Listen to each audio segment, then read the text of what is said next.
CPM Koyilandy town central local സെക്രട്ടറിയായ PV സത്യനാഥന്റെ കൊലപാതകവുമായി ബന്ധപ്പെട്ട് CPM സംസ്ഥാന സെക്രട്ടേറിയറ്റ് അംഗമായ M സ്വരാജ് ഫേസ്ബുക്കിലൂടെ ഒരു പോസ്റ്റ് പങ്കുവച്ചിരുന്നു.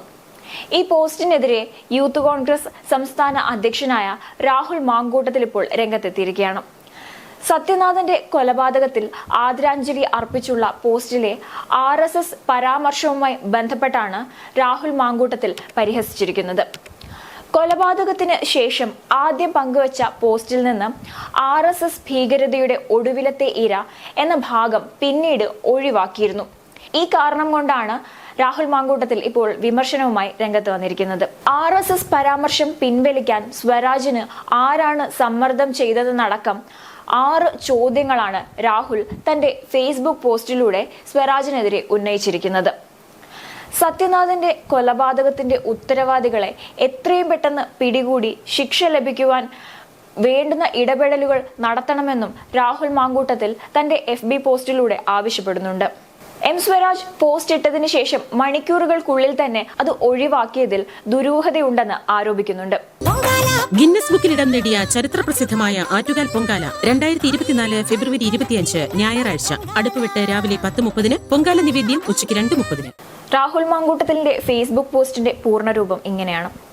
കൊല്ലപ്പെട്ട CPIM ലോക്കൽ കമ്മിറ്റി സെക്രട്ടറി സത്യനാഥന് ആദരാഞ്ജലികൾ.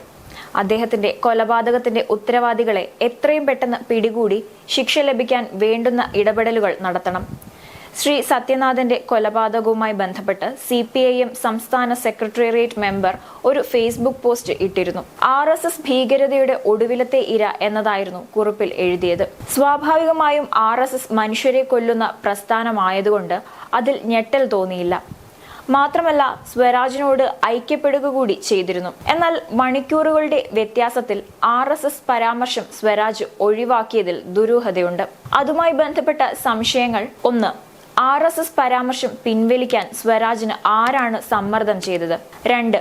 RSS ഭീകരത മസനഗുഡി വഴി ഊട്ടിക്ക് ടൂർ പോയോ? 3.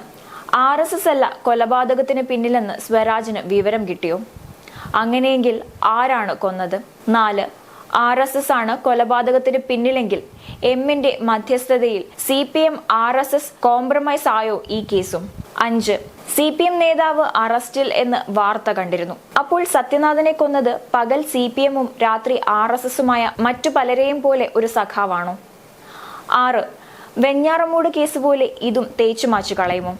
വ്യാഴാഴ്ച രാത്രി 10-നായിരുന്നു സത്യനാഥനെ വെട്ടി കൊലപ്പെടുത്തിയ സംഭവമുണ്ടായത്. പരുവട്ടൂരിലെ ചെറിയപുറം ക്ഷേത്രത്തിൽ ഗാനമേള നടക്കുന്നതിനിടെ ക്ഷേത്ര ഓഫീസിന് സമീപത്ത് വെച്ചാണ് ഈ ഒരു കൊലപാതകം നടന്നത്. പരുവട്ടൂർ പുറത്താന സ്വദേശിയായ അഭിലാഷാണ് ഇത്തരത്തിൽ ക്രൂരമായ ഒരു കൊലപാതകം നടത്തിയത്. അഭിലാഷ് മഴു ഉപയോഗിച്ച് സത്യനാഥനെ വെട്ടുകയായിരുന്നു. കഴുത്തിനും പുറത്തും വെട്ടേറ്റ സത്യനാഥനെ കൊയിലാണ്ടി താലൂക്ക് ആശുപത്രിയിൽ എത്തിച്ചെങ്കിലും രക്ഷപ്പെടുത്താനായില്ല. സംഭവ സ്ഥലത്തു നിന്ന് രക്ഷപ്പെട്ട അഭിലാഷ് പിന്നീട് പോലീസ് സ്റ്റേഷനിലെത്തി കീഴടങ്ങുകയായിരുന്നു. മുൻ ബ്രാഞ്ച് കമ്മിറ്റി അംഗവും നഗരസഭയിലെ താൽക്കാലിക ഡ്രൈവറുമായിരുന്നു അഭിലാഷ്. ഈ സംഭവത്തിന് ശേഷം CPM-ന്റെ നിരവധി നേതാക്കൾ പ്രതികരണവുമായി രംഗത്തെത്തിയിരുന്നു. PV സത്യനാഥനെ കൊലപ്പെടുത്തിയ സംഭവത്തിൽ പ്രതിയായ അഭിലാഷിന് പാർട്ടിയുമായി ഇപ്പോൾ ഒരു ബന്ധവുമില്ല എന്ന് LDF കൺവീനർ EP ജയരാജൻ പറയുകയുണ്ടായിരുന്നു. ക്രിമിനൽ സ്വഭാവം മനസ്സിലാക്കിയപ്പോൾ അഭിലാഷിനെ 6 വർഷം മുമ്പ് തന്നെ പാർട്ടിയിൽ നിന്ന് പുറത്താക്കിയിരുന്നുവെന്നും EP ജയരാജൻ മാധ്യമങ്ങളോട് വ്യക്തമാക്കിയിരുന്നു. ദുബായിലേക്ക് പോയ അഭിലാഷ് 6 മാസം മുമ്പാണ് തിരിച്ചെത്തിയത്. ഇതിനുശേഷം സമൂഹ മാധ്യമങ്ങളിലെല്ലാം പാർട്ടി വിരുദ്ധ നിലപാടാണ് ഇയാൾ സ്വീകരിച്ചിരുന്നതെന്നും കൊലപാതകത്തിന് കാരണം പാർട്ടിയുമായി ബന്ധപ്പെട്ട പ്രശ്നമല്ല എന്നും EP ജയരാജൻ വ്യക്തമാക്കുന്നതോടൊപ്പം കൊലപാതകം ആസൂത്രിതമാണെന്നും അദ്ദേഹം കൂട്ടിച്ചേർത്തിരുന്നു. EP ജയരാജന് പിന്നാലെ M സ്വരാജും ഇപ്പോൾ രംഗത്തെത്തിയിരിക്കുകയാണ്. ആ ഒരു പോസ്റ്റാണ് ഇപ്പോൾ ഒരു വിവാദത്തിലേക്കൊക്കെ നയിച്ചിരിക്കുന്നത്. M സ്വരാജ് പോസ്റ്റ് ഇട്ടതിന് ശേഷം അതിലെ RSS പരാമർശം പിൻവലിച്ചത് എന്തായാലും മാധ്യമങ്ങളടക്കം ഇപ്പോൾ ചർച്ചയാക്കിയിട്ടുണ്ട്.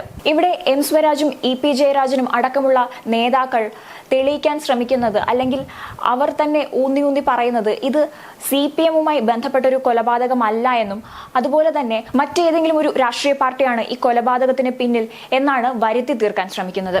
ഇനി M സ്വരാജ് മുൻപ് പോസ്റ്റിൽ പറഞ്ഞതുപോലെ RSS-ന് ഈ ഒരു കൊലപാതകവുമായി ബന്ധമുണ്ടായിരുന്നെങ്കിൽ തന്നെ എന്തുകൊണ്ട് അദ്ദേഹം ആ RSS പരാമർശം പിൻവലിച്ചു എന്നത് വ്യക്തമാക്കേണ്ടതുണ്ട്.